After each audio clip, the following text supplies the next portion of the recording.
সুপ্রিয় দর্শক, স্বাগত জানাচ্ছি। পৃথিবীর সবচেয়ে বড় আর জনবহুল মহাদেশ এশিয়া। আনুমানিক 456 কোটি জনসংখ্যা রয়েছে এশিয়াতে, যেখানে বিশ্বের 60%-রও বেশি মানুষ বসবাস করেন। সবশেষ স্বাধীন রাষ্ট্র পূর্ব তিমুর সহ 49টি স্বাধীন সার্বভৌম রাষ্ট্র নিয়ে এই মহাদেশটি গঠিত। এই মহাদেশের গুরুত্বপূর্ণ একটি অঞ্চল দক্ষিণ এশিয়া। এই অঞ্চলে বাংলাদেশ, ভারত, চীন, মিয়ানমারের মতো দেশ রয়েছে। এবার আরও একটি নতুন দেশ পেতে যাচ্ছে এই দক্ষিণ এশিয়া। নতুন প্রতিবেশী রাষ্ট্র পেতে যাচ্ছে বাংলাদেশ। প্রশ্ন হচ্ছে, কোথায় হচ্ছে এই দেশটি? নতুন এই দেশটি গঠিত হলে চীন, ভারত আর বাংলাদেশের জন্য কি হবে? নতুন এই দেশটির সাথে কারা যোগাযোগ করছে? এসব প্রশ্নের উত্তর সহ দক্ষিণ এশিয়ার নতুন দেশের আদ্যপান্ত নিয়ে সাজিয়েছি এবারের পর্বটি। বিস্তারিত জানতে পুরো ভিডিওটি দেখুন।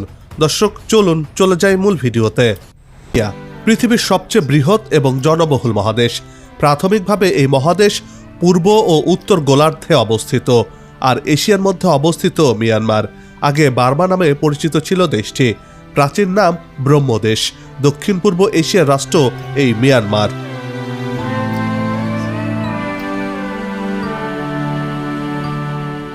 ইতিহাস থেকে জানা যায়, 13,000 বছর আগ থেকে মিয়ানমার ভূখণ্ডে প্রথম মানব বসতি স্থাপন শুরু হয়। মিয়ানমারের সবচেয়ে প্রাচীন আদিবাসী ছিল তিব্বতীয় বার্মান ভাষাভাষী জনগোষ্ঠী। বৌদ্ধ ধর্মাবলম্বী এই জনগোষ্ঠী পিও নগর রাষ্ট্র প্রতিষ্ঠা করেছিল। দক্ষিণ পূর্ব এশিয়ার দেশ মিয়ানমার 1948 সালে ব্রিটিশ উপনিবেশক শাসন থেকে স্বাধীন প্রজাতন্ত্র হিসেবে আত্মপ্রকাশ করে।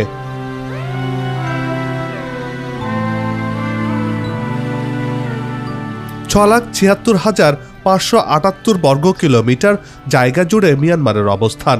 মিয়ানমার ইন্ডো চীন উপদ্বীপে অবস্থিত। মূল ভূখণ্ডের দক্ষিণ পূর্ব এশিয়ার উত্তর পশ্চিমতম দেশ। ঘুড়ি আকৃতির দেশটি হিমালয়ের দক্ষিণ পূর্বে ভারতীয় এবং ইউরোপীয় পাতগুলো বরাবর অবস্থিত। এর পশ্চিমে বঙ্গোপসাগর এবং দক্ষিণে আন্দামান সাগর।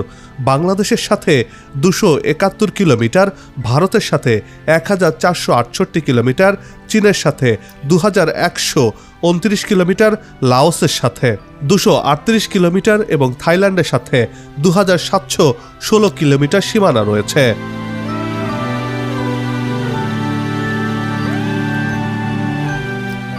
মিয়ানমার কৃষি প্রধান দেশ। দেশের 60%-রও বেশি মানুষ কৃষি কাজ করে থাকেন। দেশটির উত্তর, পশ্চিম ও পূর্বাঞ্চলে পাহাড় আর পাহাড়। মিয়ানমারের পশ্চিমে বাংলাদেশের চট্টগ্রাম বিভাগ এবং ভারতের মিজোরাম, উত্তর পশ্চিমে ভারতের আসাম, নাগাল্যান্ড এবং মণিপুর অবস্থিত। মিয়ানমারের সাথে বাংলাদেশের রাখাইন বা আরাকান রাজ্যের সীমানা রয়েছে।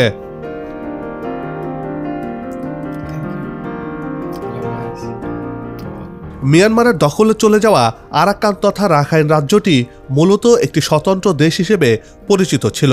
1989 সালে আরাকান নাম বদলে রাখাইন রাখা হয়। এর আগ পর্যন্ত এটি আরাকান নামে পরিচিত ছিল। আর এই এলাকাতে বসতি রয়েছে রোহিঙ্গা বা আরাকানি নামের একটি স্বতন্ত্র জাতিগোষ্ঠীর।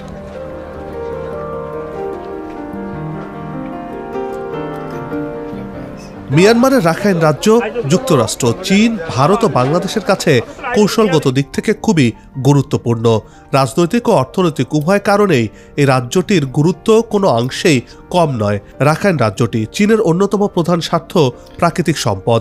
রাজ্যটিতে 4.5 ট্রিলিয়ন গ্যাসের বিশাল মজুদ রয়েছে।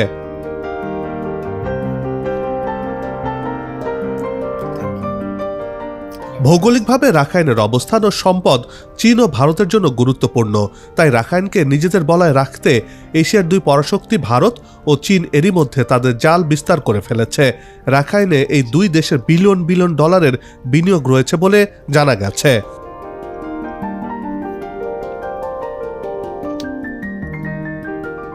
চীন রাখাইনের চাওকপিউয়ে গড়ে তুলেছে গভীর সমুদ্র বন্দর। বঙ্গোপসাগরে ভারত ও যুক্তরাষ্ট্রের প্রভাব মোকাবেলায় রাখাইনের এই বন্দর চীনের মহা অস্ত্র। এই বন্দর থেকে গ্যাস সরাসরি চীনের ইউনান প্রদেশে নিতে পাইপলাইন স্থাপন করেছে বেইজিং। এখান থেকে প্রতি বছর 12 বিলিয়ন ঘনফুট গ্যাস সরবরাহ করা হয়, যা যায় সরাসরি চীনে।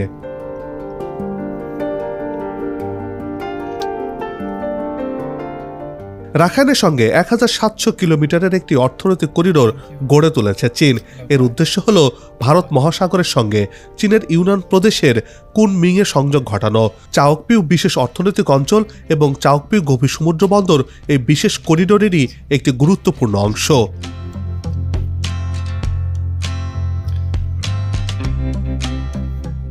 রাখাইনে রয়েছে তেলেরও বড় মজুদ। 2008 সালে অপরিশোধিত তেলের পাইপলাইনের চুক্তি করে চীন। 2017 সালে রোহিঙ্গাদের ওপর নির্যাতন চালানোর মাত্র 4 মাস আগ থেকে এই পাইপলাইনে চীনের ইউনান প্রদেশে তেল সরবরাহ শুরু হয়। চীনের ওয়ান বেল্ট অ্যান্ড রোড ইনিশিয়েটিভের অন্যতম কেন্দ্রবিন্দু এই রাখাইন রাজ্য।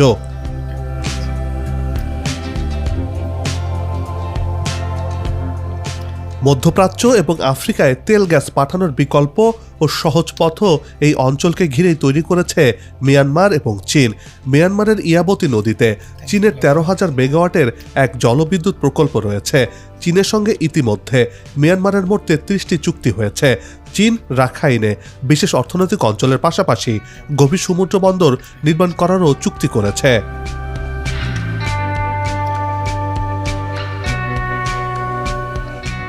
দক্ষিণ এশিয়ায় চীনের প্রভাব খর্ব করতে মিয়ানমারকে কাছে টানছে ভারত। তাই রাখাইনে বড় ধরনের বিনিয়োগ করার ঘোষণা দিয়েছে দেশটি। চীন যেহেতু রাখাইনে গভীর সমুদ্র বন্দর করছে, তাই ভারত চাইছে কৌশলগতভাবে গুরুত্বপূর্ণ রাখাইনের সিটওয়ে বন্দর প্রকল্পের কাজটি। সিটওয়েতে গভীর সমুদ্র বন্দর ও অভ্যন্তরীণ নৌ টার্মিনাল নির্মাণ করছে ভারত। এ প্রকল্পের কাজ শেষ হলে সমুদ্রপথে কলকাতার সঙ্গে রাখাইনের সিটওয়ে, যা আগে আকিয়াব নামে পরিচিত ছিল, সেখানটার সাথে সরাসরি সংযুক্ত হবে।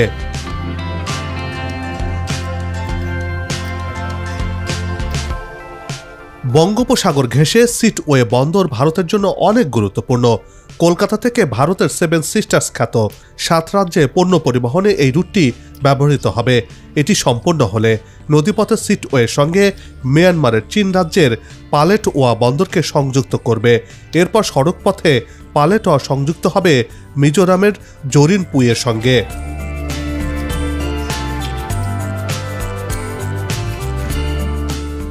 এ প্রকল্পটি সম্পূর্ণ হলে একদিকে মায়ানমার ভারত বাণিজ্যিক সম্পর্ক বৃদ্ধি পাবে, অন্যদিকে ভারতের 7 সিস্টার্স খ্যাত 7 অঙ্গরাজ্যে পণ্য পরিবহন সহজ হবে। এতে বাংলাদেশকে বাইপাস করে 7 সিস্টার ও কলকাতার মধ্যে ভারতের যোগাযোগ সহজ হবে। 7 সিস্টার্সকে চীনের বিচ্ছিন্নকরণের হুমকি মোকাবেলায় রাখাইন ভারতের জন্য গুরুত্বপূর্ণ একটি অঞ্চল, একটি রাজ্য।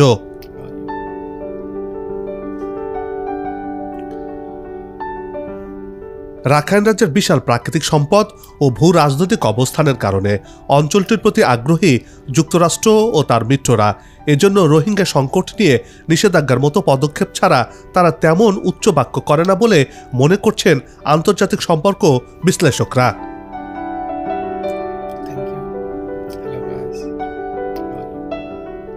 যুক্তরাষ্ট্রের বড় বড় কোম্পানি রাখাইন রাজ্যে তেল গ্যাসে বিনিয়োগ করছে। যুক্তরাষ্ট্র ও পশ্চিমা দেশগুলোর কাছে রাখাইন অত্যন্ত গুরুত্বপূর্ণ। এশিয়ার এই অঞ্চলের প্রভাব ও বাণিজ্যিক পরিস্থিতি নিজেদের নিয়ন্ত্রণে রাখতে রাখাইনের বিকল্প নেই তাদের কাছে। মার্কিনিরা ভারত মহাসাগরে তাদের উপস্থিতি বাড়াতে চায়। তাছাড়া তাদের প্রধান প্রতিদ্বন্দ্বী চীন যেহেতু রাজ্যটিতে সক্রিয়, কাজে যুক্তরাষ্ট্র এখানে সক্রিয় তাদের অধিকার প্রতিষ্ঠিত করতে চায়। বিশেষত যুক্তরাষ্ট্র চায় এই অঞ্চলে তারা ইন্ডো প্যাসিফিক কৌশল বাস্তবায়ন করতে এবং এশিয়ার ন্যাটো বলে পরিচিত কোয়াডের বিস্তার ঘটাতে।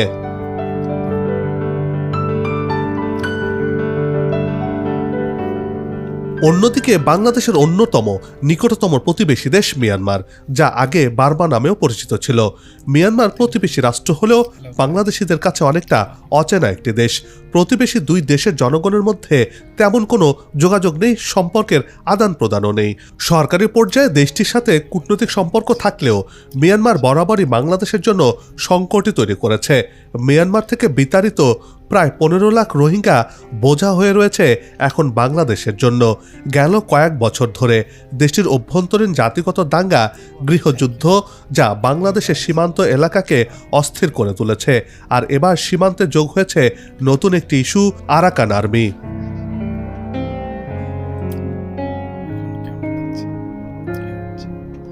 মিয়ানমারের পশ্চিমাঞ্চলীয় রাখাইন রাজ্যের আরও একটি টাউনশিপ বা শহর দখল করেছে দেশটির প্রভাবশালী জাতিগত সশস্ত্র গোষ্ঠী আরাকান আর্মি। এটি দেশটির অন্যতম প্রধান শহর ইয়াঙ্গুন থেকে 185 কিলোমিটার উত্তর পশ্চিমে এবং ইরাবতী নদীর বদ্বীপের একটি প্রবেশদ্বার হিসেবে পরিচিত। গোয়া আরাকান আর্মির দখল করা রাখাইন রাজ্যের 14তম শহর। রাজ্যে এমন 17টি টাউনশিপ বা শহর রয়েছে, অর্থাৎ আর মাত্র 3টি শহর দখল বাকি থাকলো আরাকান আর্মিদের। এই রাজ্যটি দখলের মাধ্যমে পুরো রাখাইন রাজ্য দখল করার অন্যতম লক্ষ্য বাস্তবায়নের পথে এগিয়ে গেল এই আরাকান আর্মিরা।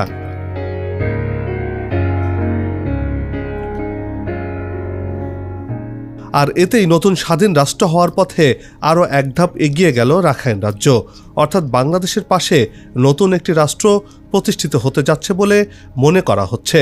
প্রতিষ্ঠার মাত্র 1.5 দশকের কম সময়ের মধ্যে দেশটির সরকারি বাহিনীকে পরাজিত করে রাখাইন আর্মি তৈরি করতে যাচ্ছে নতুন দেশ।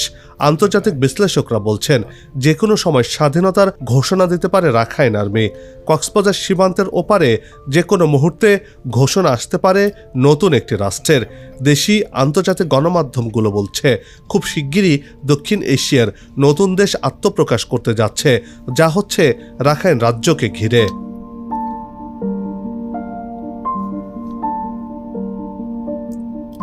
আরাকান স্বাধীন হলে বাংলাদেশ পাবে নতুন একটি প্রতিবেশী দেশ, কেননা এতদিন বাংলাদেশের সাথে মিয়ানমারের 271 কিলোমিটার সীমানা ছিল। এবার সেই সীমানা চলে যাচ্ছে নতুন একটি দেশের অধীনে। এতে বাংলাদেশের পাশে আর মিয়ানমার থাকছে না, নতুন প্রতিবেশী রাষ্ট্রই পাচ্ছে বাংলাদেশ। নিরাপত্তা বিশ্লেষকরা বলছেন বর্তমান বাস্তবতায় সরকারের উচিত আরাকান আর্মির সঙ্গে যোগাযোগ স্থাপন করা, সেটা সরাসরি না হলেও ব্যাক চ্যানেলে করতে হবে। সরকার বলছে মিয়ানমারের 271 কিলোমিটার সীমান্ত পুরোটাই আরাকান আর্মির নিয়ন্ত্রণে। অন্যদিকে দেশটি পরিচালনা করছে মিয়ানমার সরকার। ফলে সীমান্ত পরিস্থিতি নিয়ে উভয় পক্ষের সঙ্গে যোগাযোগ করছে বাংলাদেশ।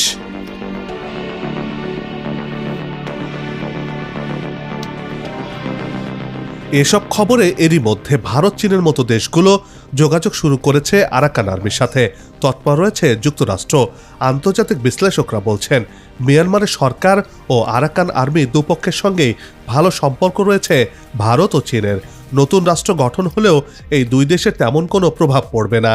তবে নতুন রাষ্ট্র গঠিত হলে রোহিঙ্গাদের ফেরানোর বিষয়টি ঝুলে যেতে পারে বলে মনে করছেন আন্তর্জাতিক বিশ্লেষকরা।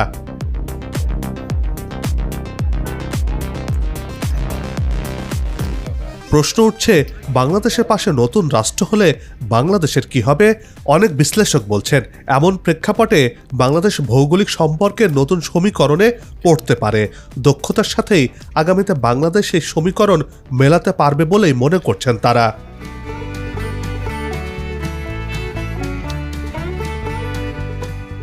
বন্ধ হোক যুদ্ধ, বিগ্রহ, হানাহানি, শান্তিময় হোক বিশ্ব, এমন প্রত্যাশা রেখে পর্ব থেকে বিদায় নিচ্ছে। তবে যাবার আগে একই অনুরোধ, যেখানে সেখানে ময়লা আবর্জনা ফেলবেন না, পরিবেশের ক্ষতি করবেন না, অযথা হর্ন বাজাবেন না। আপনার দেশের সৌন্দর্য রক্ষায় পোস্টার লাগানো থেকে বিরত থাকুন। যদি চ্যানেলটিতে নতুন হয়ে থাকেন, ভিডিওটি ভালো লাগে, তাহলে চ্যানেলটি সাবস্ক্রাইব করে ভালোবাসায় আবদ্ধ করবেন। ভালো লাগা না লাগার বিষয়টি কমেন্টে লিখে জানাবেন। কি ধরনের ভিডিও দেখতে চান তাও জানানোর অনুরোধ রইল। আগামীতে আবারও দেখা হবে নতুন কোনো জায়গা, তথ্য, ইতিহাস আর উন্নয়ন চিত্র নিয়ে। নিজে ভালো থাকুন, দেশকে ভালো রাখুন, আমাদের সাথেই থাকুন, দেখতে থাকুন দেশের এগিয়ে যাওয়ার চিত্র। ধন্যবাদ।